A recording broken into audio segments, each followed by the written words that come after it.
ABC juice మిత్రులారా, beetroot, carrot, Apple ఈ జ్యూస్ని ఇప్పుడు ఎర్లీ మార్నింగ్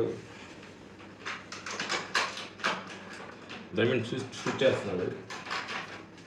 ఇప్పుడే మాకు ఎక్సర్సైజ్ సూర్య నమస్కారాలు అయిపోయి పైకి వచ్చాము. అశోక్ వాటర్లో ఉన్నాము. ఇదిగో చూడండి, ఇది కాంబినేషన్ నైట్ ఈ జ్యూస్ తర్వాత తినేది. ఇదిగో ఈ జ్యూస్ తర్వాత నిన్న మధ్యాహ్నం దాని పెరుగులో కలిపేసి రాగి జావా నైట్ ఓల్డ్ చేసాం, ఫ్రిడ్జ్లో పెట్టాం. ఈ జ్యూస్ అయిపోయిన తర్వాత ఒక 1 అవర్ తర్వాత మళ్ళీ అవి తీసుకుంటాను. ఇదిగో నిన్న యాక్చువల్గా బూడిది గుమ్మకాయ నిన్న తాగాము జ్యూసు.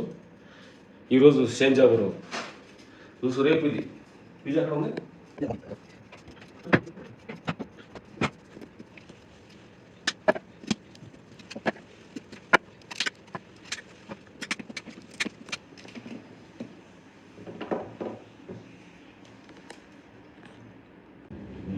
అయిపోయిందా జ్యూస్?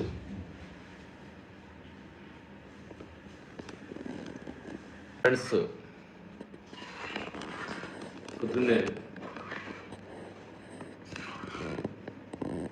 బీట్రూట్ జ్యూస్ ఇక్కడ వాటిలో నుంచి లేవడం వల్లనే నచ్చినట్టుగా కాఫీ, నచ్చినట్టుగా టీ, ఫస్ట్ బెడ్ కాఫీ అంటారు, ఎర్లీ మార్నింగ్ నచ్చినట్టుగా సిగరెట్ తాగటం ఇది సహజం. నా మిత్రులారా, దేహాన్ని లేవగానే అది నచ్చినట్టుగానే అది ఏం కావాలో దాని ఇష్ట ప్రకారంగా కానీ మనం తాపిస్తూ వెళ్తూ ఉంటే లాస్ట్కి మన చేతిలో ఉండదు, మొత్తం దాని ఇష్టంలోనే నడుస్తాం మనం అందరూ. చాలామంది ప్రపంచంలో ఏం చేస్తున్నారంటే చాలామంది మనస్సు కంట్రోల్లోనే మనుషులు జీవిస్తున్నారు. అదే ఏం తినాలో చెబుతుంది, అదే కొంచెం లేటు లేకుండా చెప్పుద్ది మనసే. అది పక్కోడు కారు ఉంటే నాకు అలాంటి కారు ఉండాలని చెప్పుద్ది మనసు. ఆ తర్వాత లాస్ట్ రుగ్మతుల్లో ఉంటే ఎందుకు ఈ కర్మ అదే చెప్పుద్ది. నా మిత్రులారా, ఈ మనసాడే నాటకం అనే దాని గురించి మనం చాలా సూక్ష్మంగా మనం గమనించాలి. అది ముప్పతిప్పులు తినముంటుంది, అరగపోతే ఎందుకు తిన్నామంటుంది. ఎందుకు తిన్నామనే మాట తినకపోయే ముందు చెప్పుంటే అది తినుండేవాడు కాదు కదా.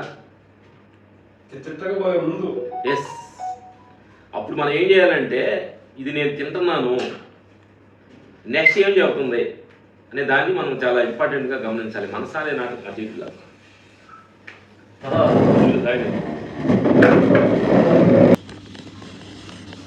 ఎర్లీగా కొనుక్కోమునదో, ఎర్లీగా లేవమునదో, ఇలాంటి క్యారెట్ జ్యూస్ తాగముందో,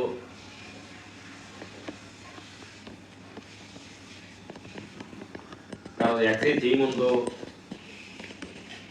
దానికి అన్ని వెరైటీలు మసాలా కావాలి, దానికి బిర్యానీలు కావాలి, మనసుకి వేడి టీ కావాలి, వేడి టీ కావాలి, చల్లటి కూల్ డ్రింక్స్ కావాలి, చల్లటి ఐస్ వాటర్ కావాలి. దానికి అంతా ఏది కూడా నార్మల్గా మనసు అనేది మిమ్మల్ని మసాలా కావాలి, నార్మల్గా జీవితాన్ని ఎక్స్పెక్ట్ చేయదు ఈ మనసు అనేది.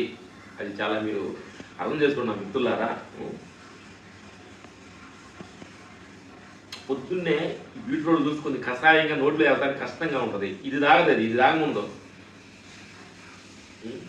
ఇన్ని దాని ఇష్ట ప్రకారం తాపిస్తుంది కదా, ఆరోగ్యంగా ఉంటుందంటే మళ్ళీ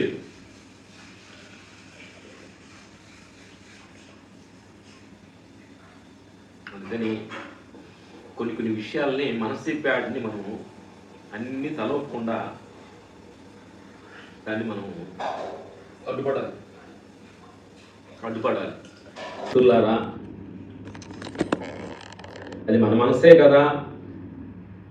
ఇష్టమైన చెత్తం తినముంటుంది, అడ్డమైన అని చూడముంటుంది, అడ్డమైన చూడగల వెళ్ళముంటుంది అనేదాన్ని మీరు చాలా సూక్ష్మంగా బుద్ధి, చాలా పెద్దలేమంటారు వాడు చెప్పిన మాట ఎందుకని నీ బుద్ధి ఆడకి వెళ్ళిదని అంటారు. అప్పుడు బుద్ధిలో స్థానంలోకి మనం ఒక పెద్దమైన స్థానంలోకి వెళ్ళాలి. చిన్నపిల్లోడు రోడ్లో అడిగేదల్లా కొనిపెట్టాడు అనుకోండి, పిల్లోడు ఆరోగ్యం చెడిపోద్ది కదా. అట్లాగే మనసు అనేది చిన్నపిల్లోడిలాగా నువ్వు ఊహించుకొని, బుద్ధి అనేది నువ్వు యజమానులాగా నువ్వు ఉండి, ఇది కరెక్ట్ కాదు నీకు, ఈ టైం కొనుక్కో, ఈ టైం లెగువు, ఇది తిను, ఇది తాగు అనే దానికి బుద్ధి స్థితిగతుల లోపల మనం జీవించగలిగితే కొంచెం అడ్డుపడాలి. అది అడిగిందల్లా దాన్ని తాపిస్తూ ఉంటే, తినిపిస్తూ ఉంటే,